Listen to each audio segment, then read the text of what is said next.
In the light of this paper and Hitler's attitude hitherto, OKH had evidently deduced that the policy in the West would continue to be defensive. At the end of the Polish campaign, it accordingly ordered the army's defensive deployment in the West to be reinforced, manifestly without first obtaining Hitler's approval. In the completely new situation created by the total collapse of Poland, such a policy was tantamount to resigning the initiative to Hitler regarding any future plans. It was certainly not the right way for the military leaders to safeguard their influence on the further course of the war, whatever form this might take.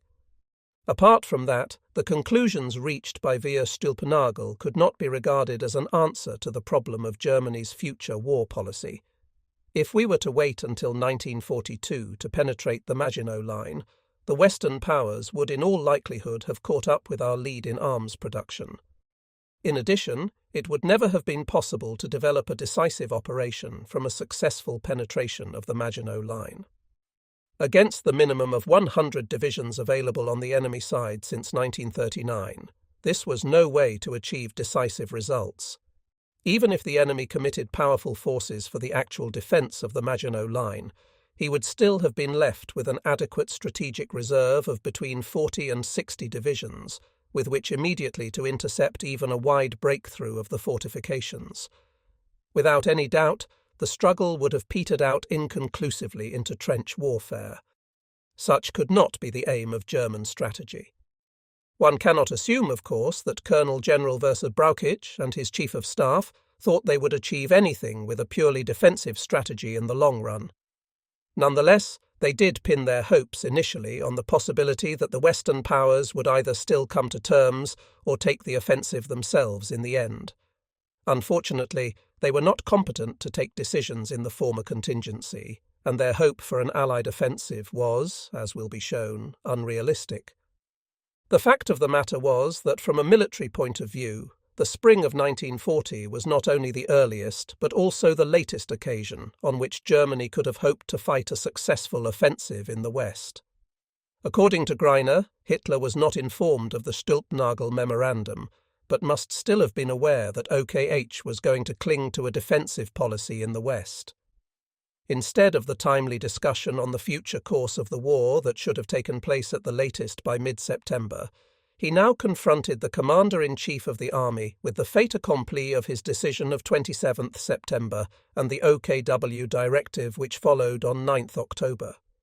Without any previous consultation with the Commander-in-Chief, he not only ordered offensive measures in the West, but even decided on the timing and method to be adopted. All of these were matters that should on no account have been settled without the concurrence of the Commander-in-Chief. Hitler required the offensive to be launched at the earliest possible date, in any event before the autumn was out. Originally, according to General versus Lossberg, he fixed 15th of October as the deadline. At the latest, this would have meant disengaging the armour and aircraft in Poland at the end of the Battle of the Bzura. Furthermore, Hitler had laid down how the proposed offensive operation should be conducted, namely by bypassing the Maginot Line via Belgium and Holland. The Commander-in-Chief of the Army was to be left with merely the technical execution of an operation on which he had deliberately not been consulted, and for which, in autumn 1939 at all events, he could certainly not guarantee any prospect of decisive success. For those who wonder how the Commander-in-Chief of the Army could possibly accept such a capitis diminutio of his position by acceding to Hitler's intentions, Greiner has probably given the right answer in his book Die Oberste Wehrmachtführung. He suggests that versus WWII, feeling that he was unlikely to achieve anything by immediate opposition, hoped that if he put up a show of goodwill at the beginning, he would ultimately be able to talk Hitler out of his plan. Incidentally, the same view is advanced by General versus Lossberg on the strength of his own knowledge of Hitler and the latter's attitude at the time. WWII may also have been counting on the weather to make it impossible to carry out a late autumn or winter offensive when the day came. If the decision could thus be delayed until the following spring, ways and means might be found of ending the war by a political compromise. If these really were the thoughts of the Commander-in-Chief and his Chief of Staff, They certainly proved right as far as the weather went. But the notion that Hitler could be talked out of such a fundamental decision, even by General Reichenau, to whom OKH duly entrusted the task of doing this, was to my mind quite futile. The only hope would have been if OKH had been able to offer a better solution of its own which would impress Hitler. As for there being any possibility of ending the war at that time by peaceful negotiation, none emerged. The peace offer made by Hitler to the Western powers after the Polish campaign met with a flat rejection. Besides, Hitler would most probably not have accepted any reasonable settlement of the Polish question that would have made it possible to reach an understanding with the West. In any case, such a settlement was hardly conceivable now that Soviet Russia had swallowed the eastern half of Poland. Another very doubtful point is how Germany could have achieved an honourable peace without Hitler at that time. How was he to be overthrown? If General Halder had any fresh plan to take military action against Berlin in October 1939, all I can say is that he would have found even less support among the troops than in autumn 1938. To begin with, then, Colonel General Brauchitsch fell in with Hitler's intentions, and OKH drafted Operation Order Yellow, in accordance with the policy Hitler had laid down. By 27th October, however, the Commander-in-Chief, backed by his Chief of Staff, was trying to persuade Hitler on military grounds to postpone the offensive till a more favourable time of year, by which he presumably meant spring 1940. According to Greiner, the same recommendation had been made to Hitler a few days previously by General Reichenau, probably at Brauchitsch's request. Though Hitler did not entirely reject the arguments put up to him, the date he had fixed as long ago as 22nd October for the start of the offensive 12th November continued to hold good. On 5th November, Brauchitsch made a fresh attempt to bring Hitler round. This was the day, assuming that the attack really did start on 12th November, on which the code word had to be issued for the troops to begin moving into the assembly areas. Though this conversation took place in private, Keitel was not called in until later author. Details of it leaked out, and its upshot was what I believe to have been an irreparable breach between Hitler and the generals. According to what Greiner gathered from Keitel, Brauchitsch read Hitler a memorandum comprising all his reasons for objecting to an offensive that autumn. Besides citing such incontrovertible facts as the state of the weather and the unpreparedness of the new formations, he advanced one argument which lashed Hitler into a white fury. It was a criticism of the performance of the fighting troops in the Polish campaign. Brauchitsch advanced the view that the infantry had not displayed the same aggressive spirit as in 1914, and that the discipline and staying power of combat units had not always been entirely up to standard as a result of the tempo of rearmament. Had Brauchitsch been talking to an audience of senior commanders, they would have seen his point. Admittedly, he was not justified in his charge that the infantry had not shown the same aggressiveness as in 1914, at least as long as he expressed it in those generalized terms. This was due to a misunderstanding of the transformation through which the infantry attack had passed in the years between. The 1914 methods of attack were just not conceivable any longer. On the other hand, it could not be denied, and this occurs with untried troops at the beginning of every war, that individual units had occasionally shown signs of jitters, particularly when fighting in built-up areas. Furthermore, various higher formation headquarters had found it necessary to crack down on cases of indiscipline. These facts were not surprising if one considered that in the space of a very few years, the Reichswehr of 100,000 men had been inflated to an army several millions strong, a large proportion of whom had only been with the colours since the general mobilization. But none of this, in the light of the victories in Poland, could be adequate reason for concluding that the army was unable to fight an offensive in the West. If only Colonel General Brauchitsch had confined himself to emphasizing that the newly formed divisions were still precluded by their lack of training and inner stability from going into action, and that the offensive could not be carried out with the experienced divisions alone, he would have been on just as safe ground as he was with his objections to the season of the year. A generalization of the kind mentioned above, however, was the very last argument he should have advanced in any conversation with Hitler, who saw himself as the creator of that new Wehrmacht, whose fighting qualities were now being called into question. Indeed, Hitler was right to the extent that if it had not been for his political audacity in pushing ahead with rearmament, and for the part played by National Socialism in reviving the military spirit even among those social strata where it had been ostracized during the Weimar Republic, this Wehrmacht would never have attained the strength it possessed in 1939. What Hitler chose to overlook was that the achievements of the former Reichswehr were entirely on a par with his own. For had not the officers and non-commissioned officers who stemmed from the old Reichswehr devoted themselves so wholeheartedly to the preliminary planning and material preparations, Hitler would neither have come by the Wehrmacht he now regarded as his creation, nor could the victories in Poland have been won. By raising such objections in the presence of Hitler, a dictator whose self-esteem was already inflated, Wurst-Brauchitsch attained precisely the opposite of what he intended. Disregarding all Wurst-Brauchitsch's factual arguments, Hitler took umbrage at the criticism he had presumed to direct against his, Hitler's own, achievements, and brusquely broke off the interview. He insisted on adhering to 12th November as the operative date. Fortunately, the weather god took a hand at this juncture and enforced a postponement, a process that was to repeat itself 15 times before the end of January.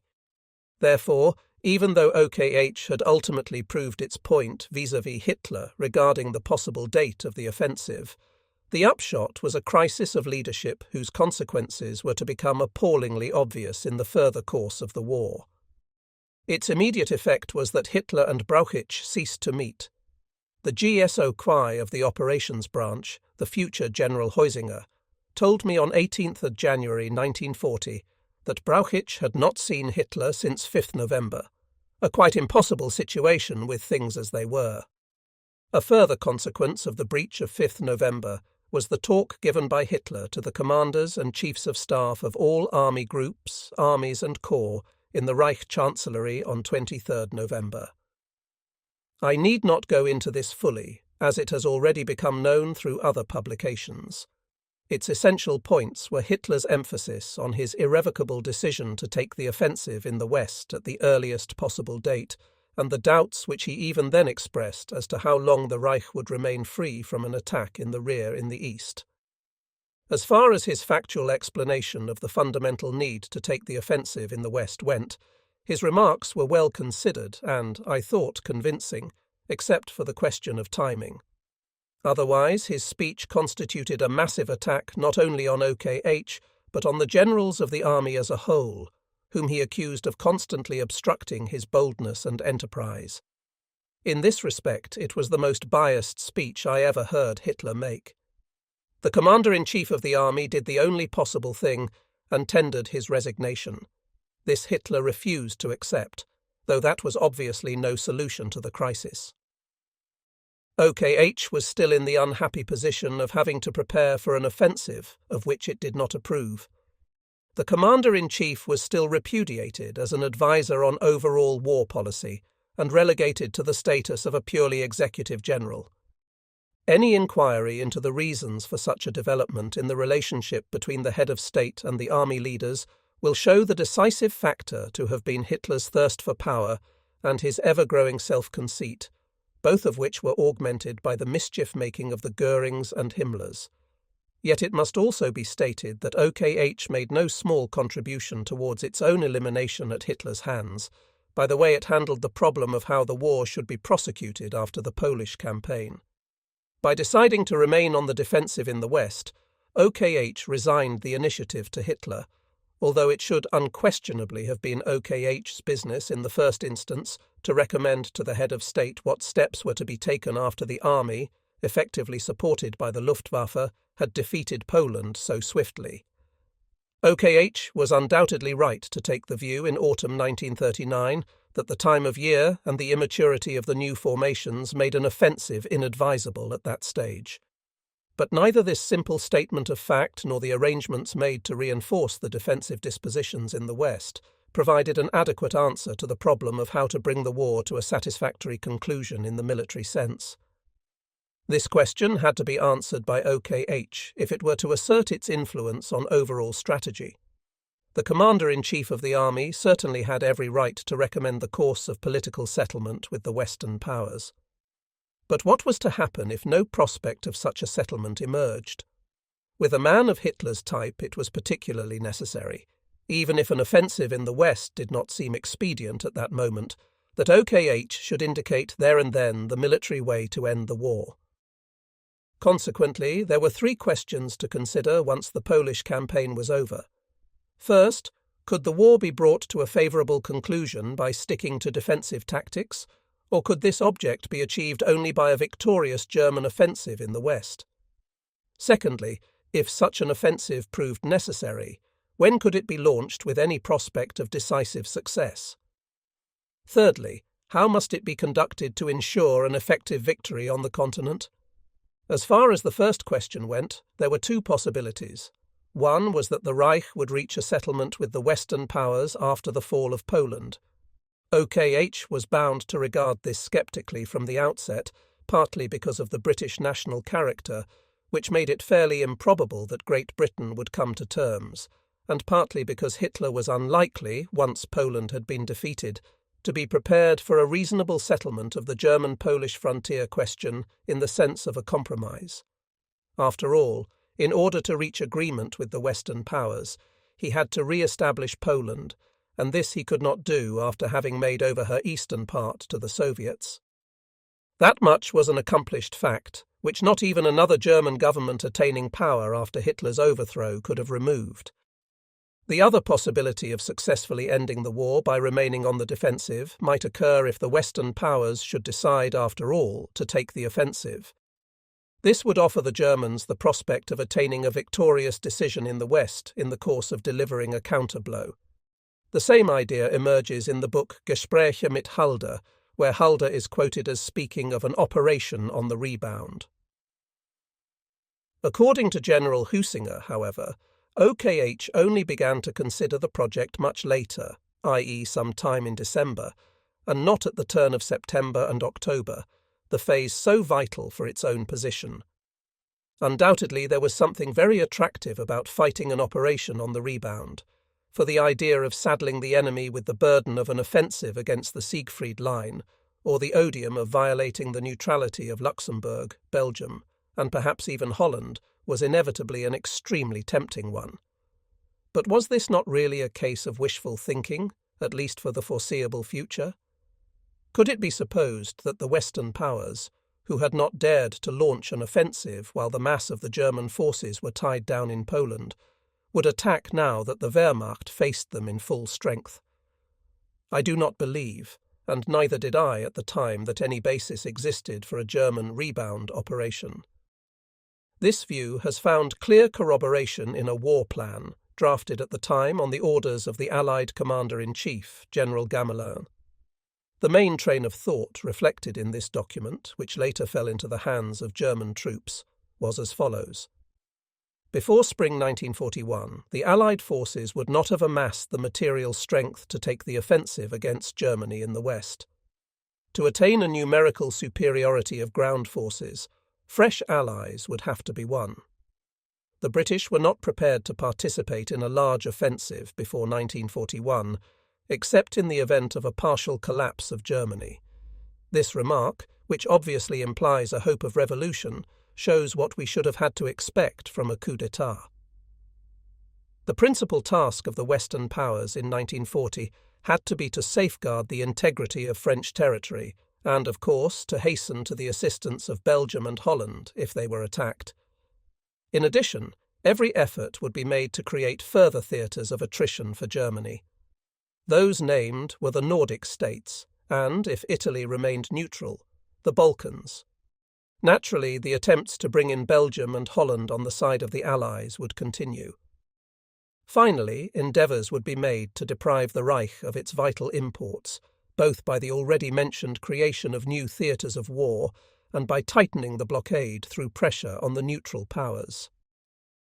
From this war plan, it becomes palpably clear that the Western powers intended to wage a war of attrition in as many different theatres as possible, until such time as they had attained the clear preponderance which would allow them, though in no case before 1941, to launch an offensive in the West. Although OKH could not at the time in question know of this Allied war plan, it was only too likely that the Western powers would fight a long-term war in the sense indicated.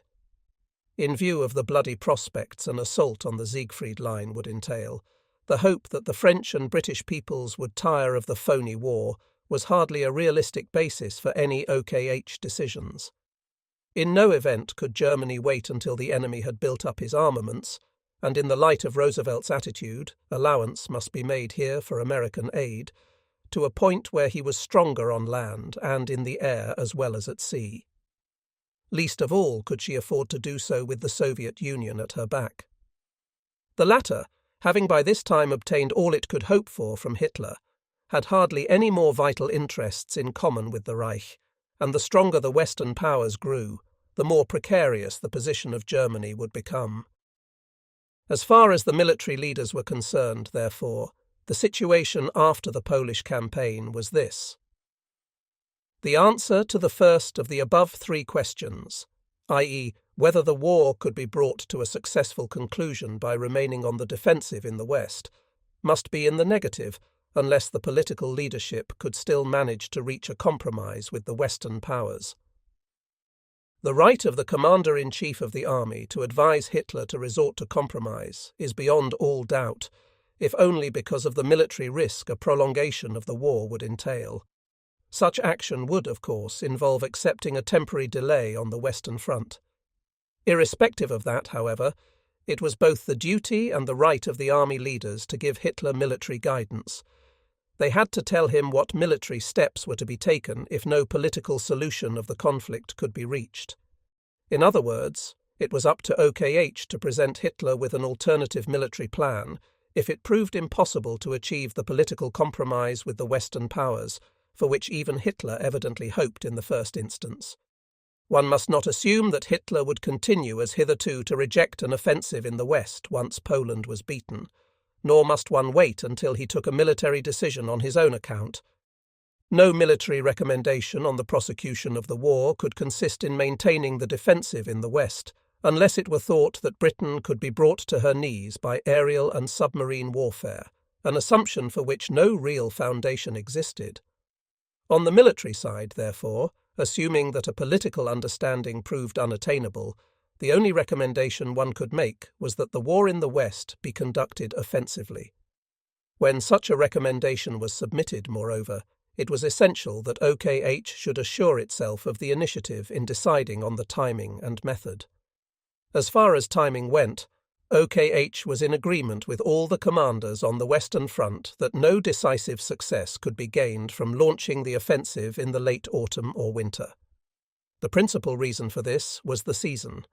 In autumn and winter, the Wehrmacht would be prevented by weather conditions from playing its two big trumps, armour and Luftwaffe, to their fullest effect.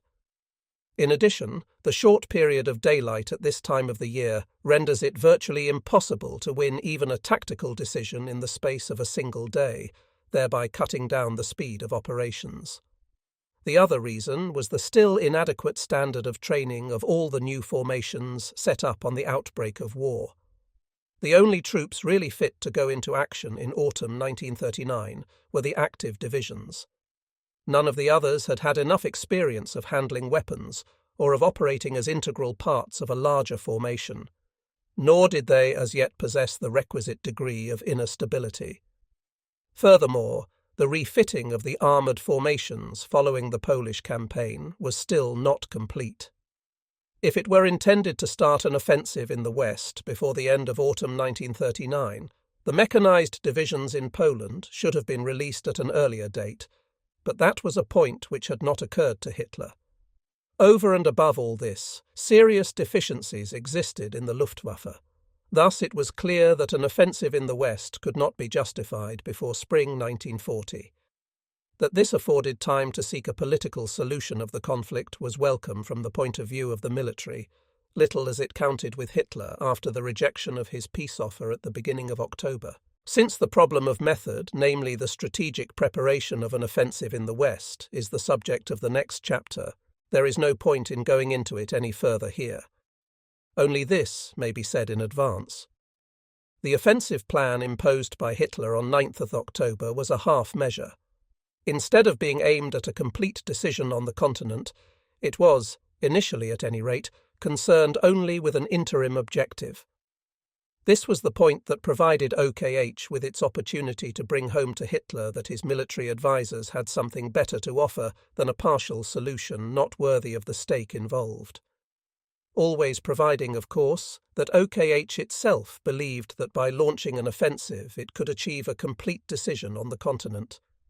It is still not known what prompted the OKH leaders to remain so non-committal on future policy in the West during those vital weeks after the Polish campaign that the military decision was actually placed in Hitler's hands. They may have been moved by a very proper desire to make him seek a political compromise. They may also have rightly shunned a repetition of the violation of Belgian neutrality and all that went with it. At the time, however, an outsider was left with the impression that the OKH leaders considered it doubtful, to say the least, whether any German offensive would be decisively successful. Be that as it may, OKH left the initiative to Hitler to make the military decision. By further bowing to Hitler's will and putting out the orders for an operation with which its leaders privately disagreed, it resigned for all practical purposes as the authority responsible for land warfare. When shortly afterwards the operational proposals put up by HQ Army Group A gave OKH a chance to regain its lost position, it let the opportunity slip through its fingers. By the time the Western offensive, thanks to these same proposals, had achieved a degree of success exceeding even Hitler's original expectations, the latter regarded OKH as a body which he could bypass even in matters of grand tactics.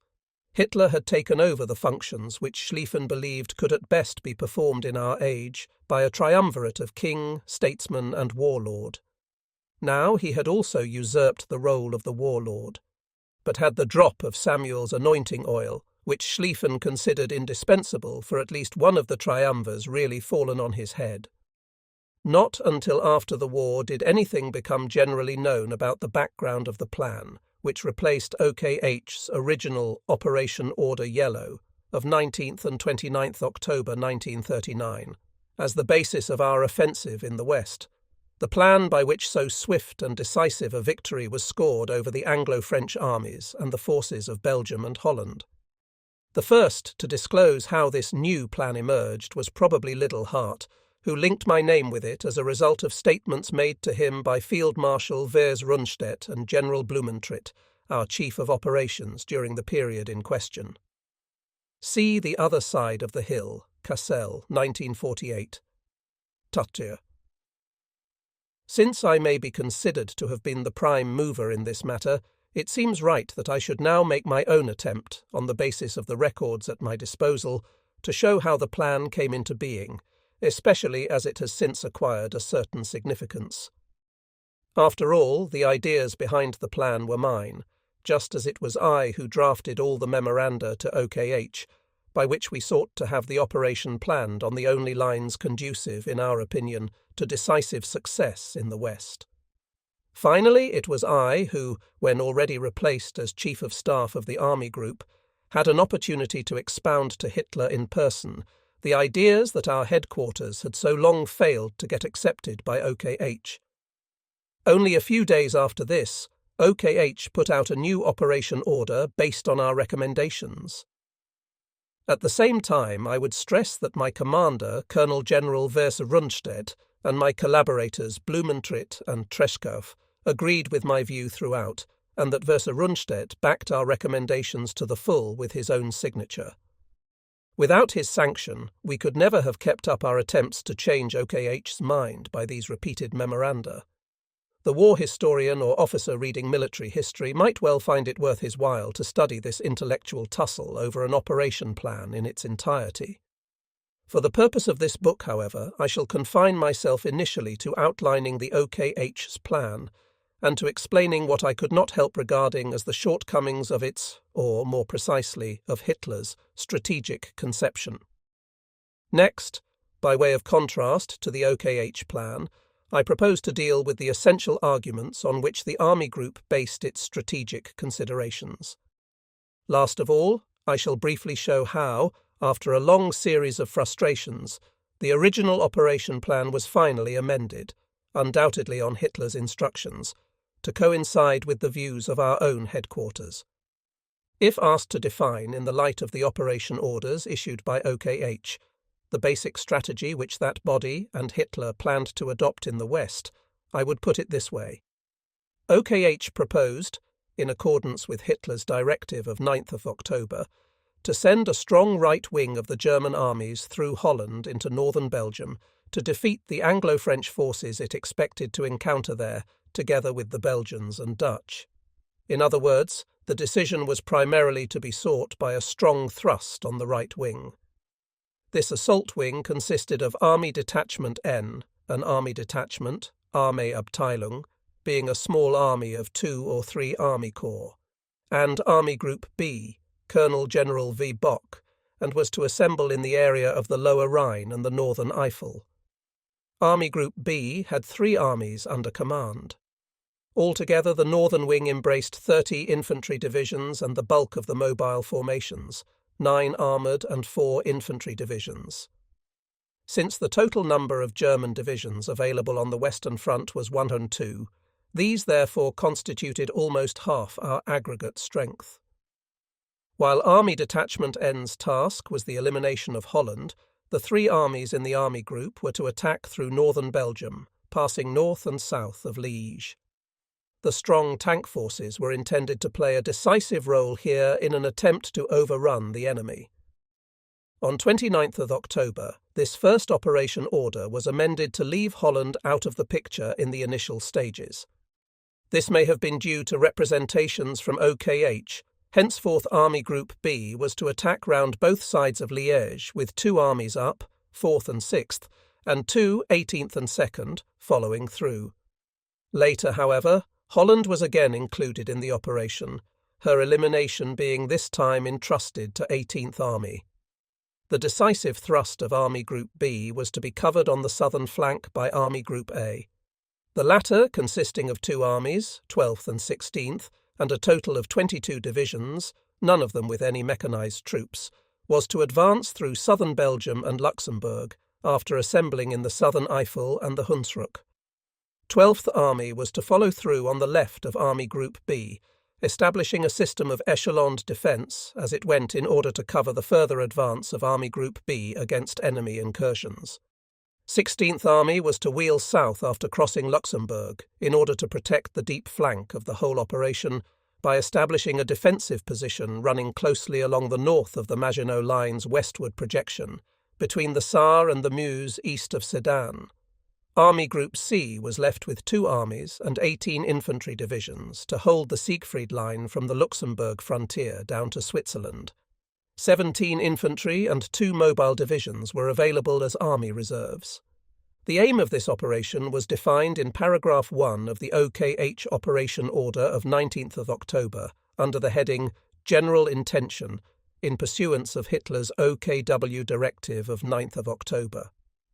It was to defeat the largest possible elements of the French and Allied armies, and simultaneously to gain as much territory as possible in Holland, Belgium and northern France, as a basis for successful air and sea operations against Britain and as a broad protective zone for the Ruhr.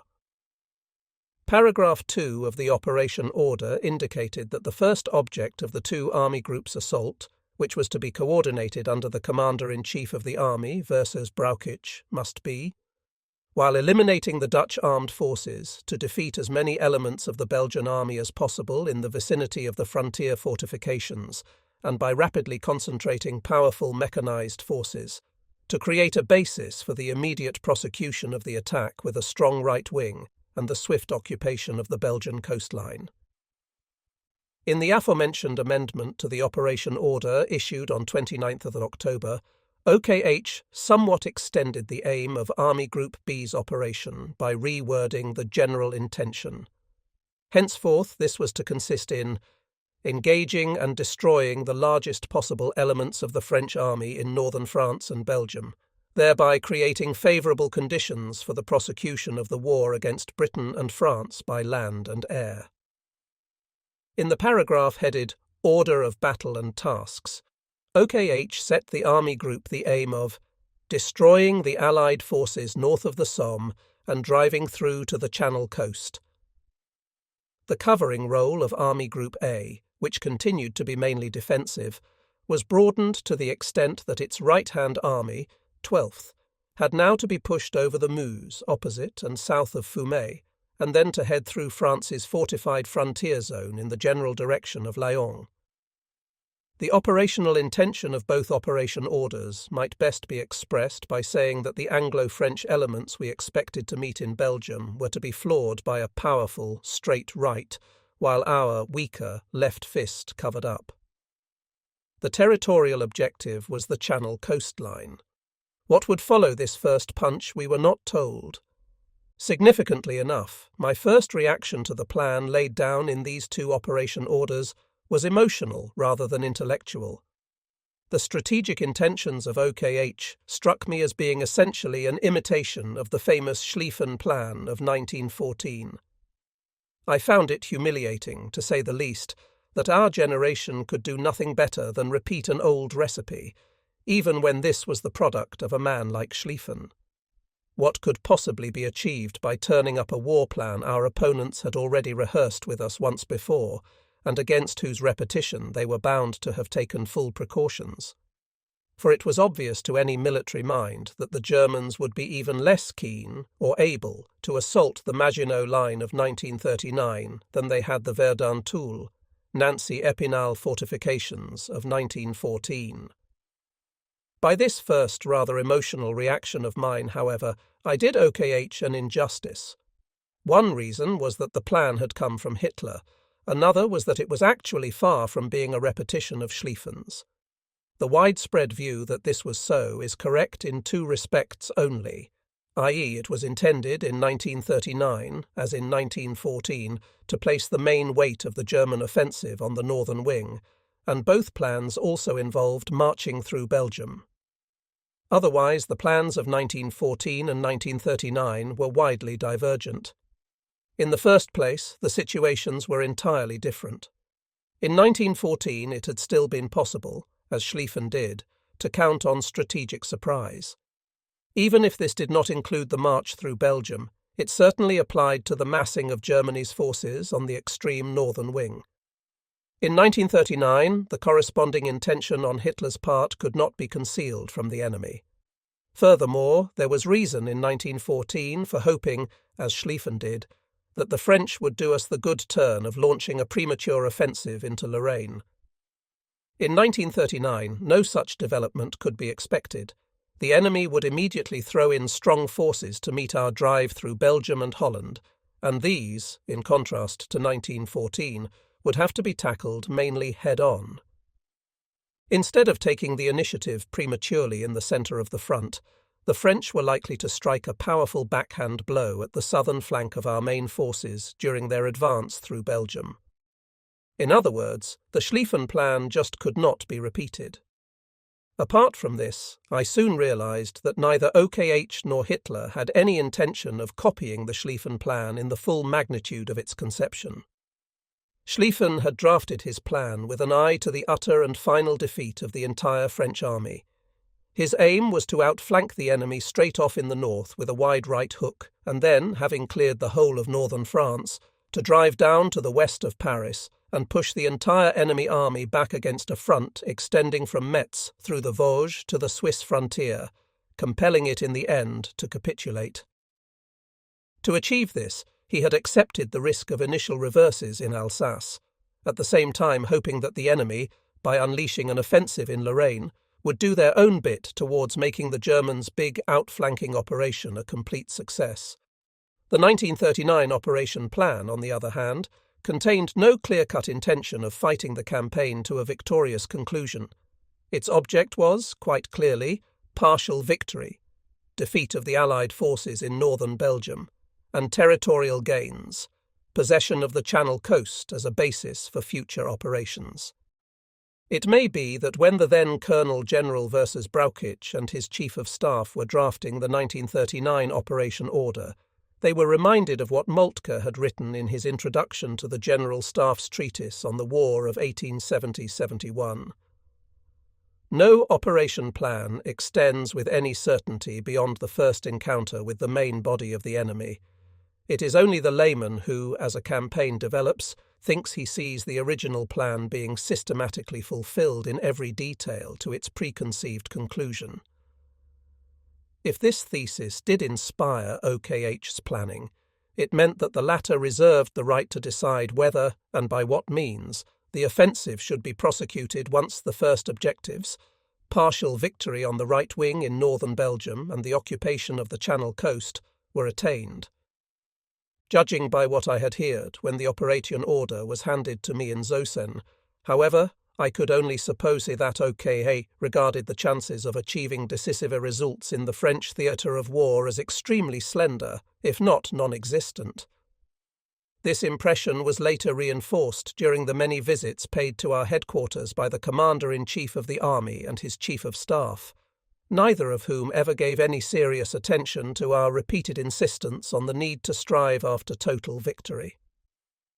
Similarly, I doubt if Hitler himself then believed in the possibility of completely eliminating France in the course of the projected operation.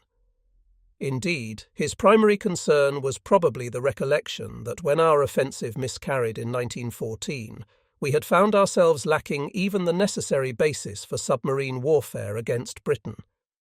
That was why he now attached such importance to winning that basis.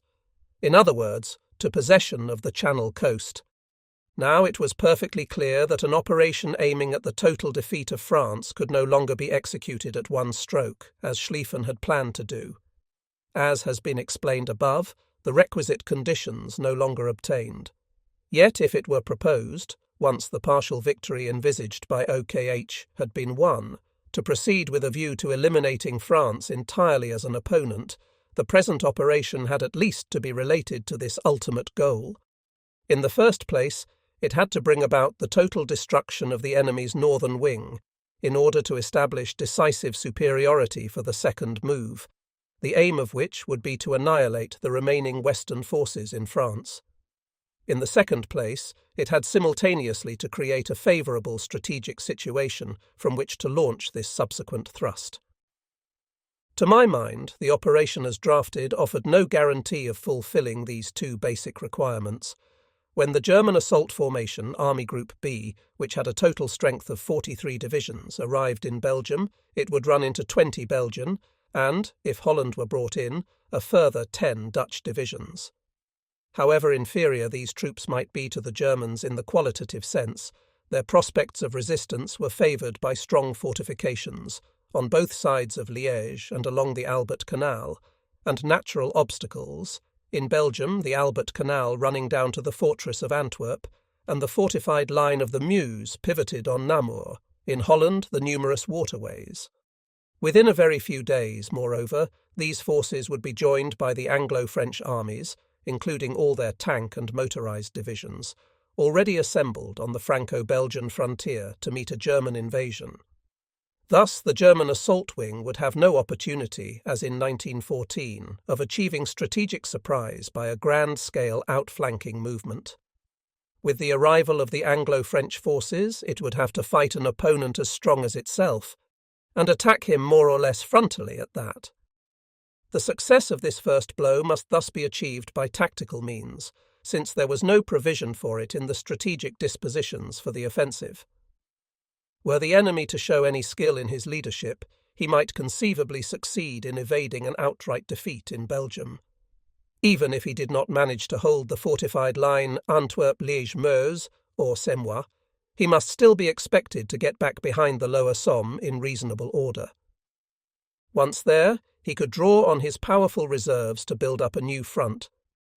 By this time, the German offensive would be losing momentum, and Army Group A would be unable, either by the disposition or the strength of its forces, to prevent the enemy from forming a defence front from the end of the Maginot Line east of Sedan to the lower Somme.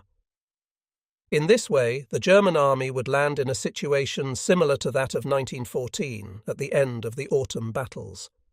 Its only advantage would be possession of a broader coastal basis along the Channel.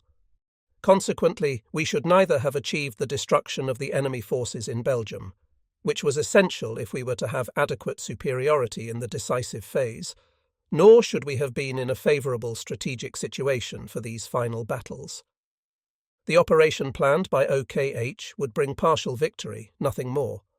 As it turned out, the enemy was overrun wholesale in Belgium in 1940, thanks to the skillful handling of Army Group B, with the result that the Belgian and Dutch armies were forced to capitulate. But however great our trust in German leadership and the striking power of our armour, these were not successes that could be counted upon in advance. Had the other side been better led, the story might have been very different. The utter debacle suffered by the enemy in northern Belgium was almost certainly due to the fact that, as a result of the changes later made to the operation plan, the tank units of Army Group A were able to cut straight through his lines of communication and push him away from the Somme. Finally, there was one other thing that the OKH plan failed to consider: the scope for manoeuvre open to a bold and resolute enemy commander. One had no right to assume that such leadership would be lacking, particularly in view of the reputation General Gamelin enjoyed with us. He had certainly made an excellent impression on General Beck when the latter visited him before the war. A bold enemy commander was in a position to parry the German drive expected through Belgium, and simultaneously to mount a large-scale counter-offensive against the southern flank of the German northern wing. Even when the forces earmarked for support of the Belgians and Dutch had been thrown into Belgium, 50 or 60 divisions for such a counterblow could certainly be found in the Maginot Line, which could easily spare them. The further forward Army Group B advanced in the direction of the English Channel and Somme estuary, the better the enemy command could effect its thrust into the deep flank of the Germans' northern wing. Whether Army Group A, with its 22 divisions, would be strong enough to parry this was by no means certain. Whatever the answer, any developments on these lines would hardly be strategically conducive to a final solution in the Western theatre. The above objections, sketched out as they occurred to me when studying the OKH operation orders, formed the basis of the proposals we set forth in a series of memoranda aimed at bringing the army leaders round to our own point of view. Since these proposals were inevitably somewhat repetitive, I shall merely summarize them here, at the same time indicating where they contrasted with the operational intentions of OKH. The aim of the Western offensive, I submitted, must be to force an issue by land, to strive after the limited objectives set out in the OKH operation. Orders justified neither the political hazards, violation of three countries' neutrality, nor the military stakes involved. The offensive capacity of the German army was our trump card on the continent, and to fritter it away on half measures was inadmissible, if only on account of the Soviet Union. The main weight of our attack must lie with Army Group A, not B. The proposed thrust by Army Group B would hit the waiting enemy more or less frontally. Even if it achieved some initial success, it might well peter out on the Somme. The real chance lay with Army Group A, and consisted in launching a surprise attack through the Ardennes, where the enemy would certainly not be expecting any armour because of the terrain, towards the lower Somme, in order to cut off the enemy forces thrown into Belgium forward of that river. This was the only possible means of destroying the enemy's entire northern wing in Belgium, preparatory to winning a final victory in France. Besides offering the main chance, Army Group A also harboured the main danger for the German offensive. If the enemy acted rightly, he would seek to elude an unfavourable contest in Belgium, possibly by withdrawing behind the Somme. Concurrently, he would deploy all his available forces for a grand counter-offensive against our southern flank, with the aim of surrounding the main body of the German army in Belgium, or forward of the Lower Rhine. Disinclined though one might be to credit the French High Command with such audacity, and certain though France's allies were to oppose so bold a solution, the possibility could still not be discounted. If our offensive through northern Belgium were to halt on the lower Somme, the enemy would at least succeed in forming an unbroken defensive front with the reserves he had in hand. This front could start at the northwest end of the Maginot Line east of Sedan, and, taking advantage of the Aisne and the Somme, run right down to the Channel. To prevent this, it was vital to smash any enemy concentrations on our southern flank, either on both sides of the Meuse or between the Meuse and Oise, before they could reach completion. The cohesion of the enemy front in this area must be destroyed from the outset, with a view to turning the flank of the Maginot Line later on. Army Group A, with which the operation's main effort must lie, even if initially for reasons of space more divisions could be accommodated with Army Group B, must be given 3 armies instead of 2. One army would drive through southern Belgium and across the Meuse as already envisaged, but then it must thrust towards the lower Somme to take the enemy forces facing Army Group B in the rear. Another army must be committed in a southwesterly direction, with the task of taking offensive action against and smashing any enemy forces concentrating west of the Meuse to counterattack against our southern flank. A third army must, as envisaged, cover the deep flank of the overall operation from north of the Maginot Line between Sierck and Mouzon, east of Sedan. In pursuance of this transfer of the main weight of the operation from Army Group B to Army Group A, we duly called for one more army, which, even if it could not be phased in until our offensive was underway, must be available from the very start, and strong armoured forces. These, very much condensed, are the main trends of thought constantly recurring in our Army Group's manifold memoranda to OKH. Naturally, I did not immediately find myself presented with a cut-and-dried operation plan in that October of 1939. Hard work and endeavour must always confront the ordinary mortal before he attains his goal. No ready-made works of art can spring from his brain, as did Pallas Athene from the head of Zeus. Nevertheless, the basic principles of the new plan were contained in the Army Group's very first proposals to OKH, dated 31st October 1939, on operational policy in the event of a German offensive. To be more precise, there were 2 documents involved. The first was a letter from the Army Group commander to the Commander-in-Chief, dealing with the fundamental problem of carrying out a German offensive in the situation at that particular time. Von Rundstedt began by emphasizing that the offensive planned in accordance with the operation orders of 19th and 29th October could not have a decisive effect on the war. The strength of Germany's forces in relation to the enemy's offered no basis for an all-out victory, nor did the operation, being entirely frontal in character, afford any prospect of turning the enemy's flank and taking him in the rear. The probable upshot would be a frontal battle on the Somme. At the same time, Vers Rundstedt pointed to the difficulties opposing the effective use of tanks and aircraft, our ace cards, in autumn and winter. Nevertheless, an offensive must still be launched if its success would create the prerequisites for our fleet and air force to go into action against Britain. The experience of World War I had shown that it was not enough to possess only a part of the Channel coast. We must control the whole North French coastline as far as the Atlantic for this purpose. To expend the offensive capacity of the German army on a limited victory was, with the Soviet Union at our backs, indefensible. This offensive capacity was the decisive factor on the continent, and the friendship of the Soviet Union would be ensured only as long as we had an army capable of offensive action. For the time being, our army's offensive capacity was invested solely in the regular divisions, and would remain so until the new formations had acquired the necessary degree of training and stability. A crucial offensive could not, however, be mounted with regular divisions alone. It might be that the Western powers could be made to take the offensive as the result of pressure by the Luftwaffe on Britain, though even if Britain were to demand such action, it was not at all certain whether French fighting morale would stand up to the bloodletting this must entail.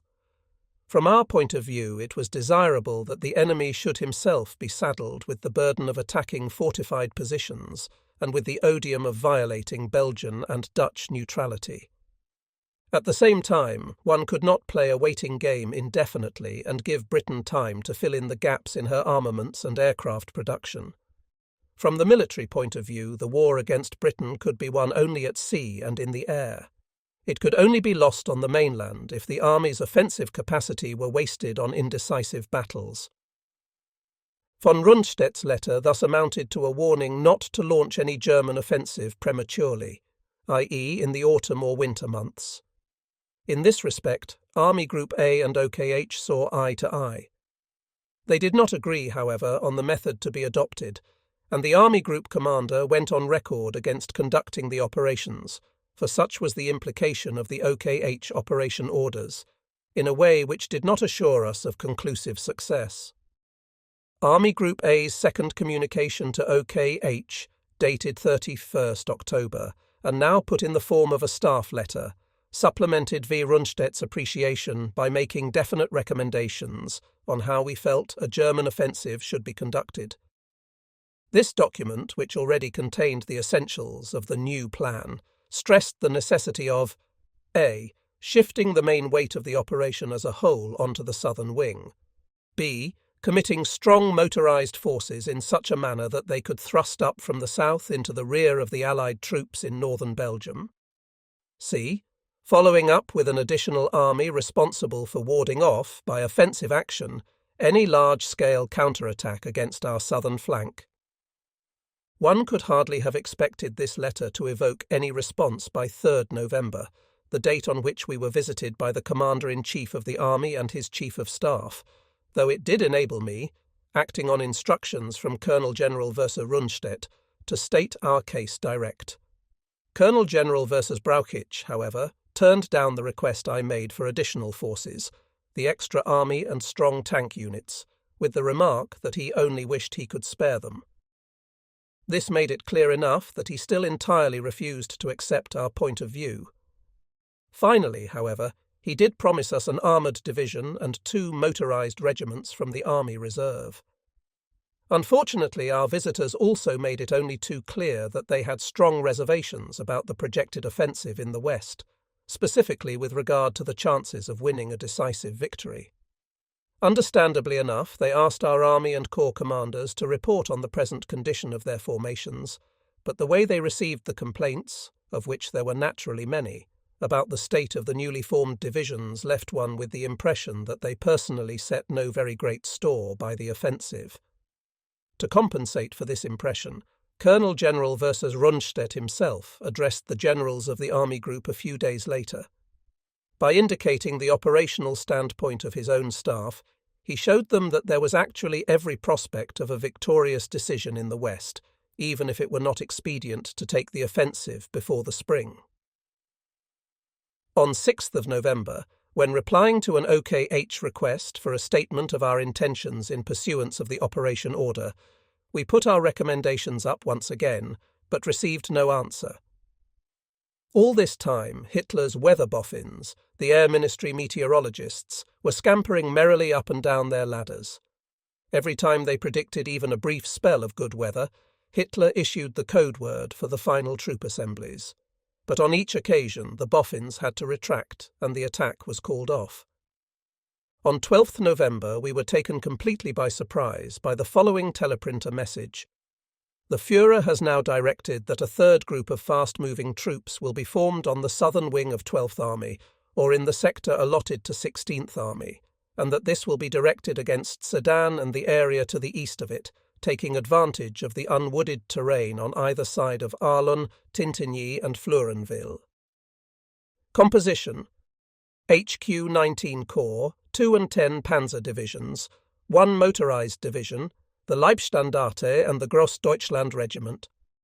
The task of this group will be a. To defeat mobile enemy forces thrown into southern Belgium and thereby to lighten the task of 12th and 16th Armies. b. To gain a surprise hold on the west bank of the Meuse by or southeast of Sedan, thereby creating a favourable situation for the subsequent phases of the operation, specifically in the event of the armoured units under command of 6th and 4th Armies proving unsuccessful in their own sectors. The above was followed by an appropriate amplification of the OKH operation order. It was apparent from the wording of the message that this allocation of 19 corps to Army Group A had been made on Hitler's orders. What had caused him to do this? Possibly he conceived the idea following a recent interview with the commander of 16th Army, General Busch. The latter was acquainted with my views, and may have brought up our wish for armoured forces for a swift drive through the Ardennes.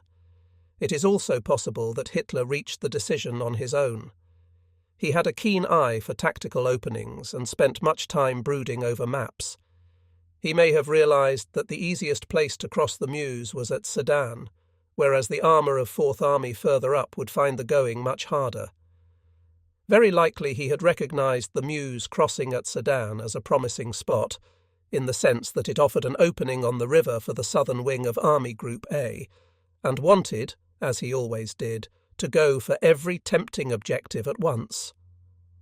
In practice, pleased though we were at acquiring the Panzer Corps, it still entailed dispersing our armour, and for that reason the commander of 19 Panzer Corps, General Guderian, was at first none too happy about his formation's new role, his contention having always been that tanks should be used to punch hard at one place at a time. Only when I had briefed him on our army group's operational motives for seeking to shift the main weight of the entire offensive to the southern wing, and drawn his attention to the alluring target of the Somme estuary in the enemy's rear, did Guderian show unbounded enthusiasm for our plan. Ultimately, it was his élan which inspired our tanks on their dash round the backs of the enemy to the Channel coast. For me, of course, it was a great relief to know that my idea of pushing large numbers of tanks through such difficult country as the Ardennes was considered feasible by Guderian. To come back once more to the allocation of 19 Panzer Corps, there is no doubt that Hitler envisaged it only as a tactical measure which would at the same time facilitate Army Group B's own crossing of the Meuse. Nor did OKH's amplification to its operation order include any reference to setting new objectives.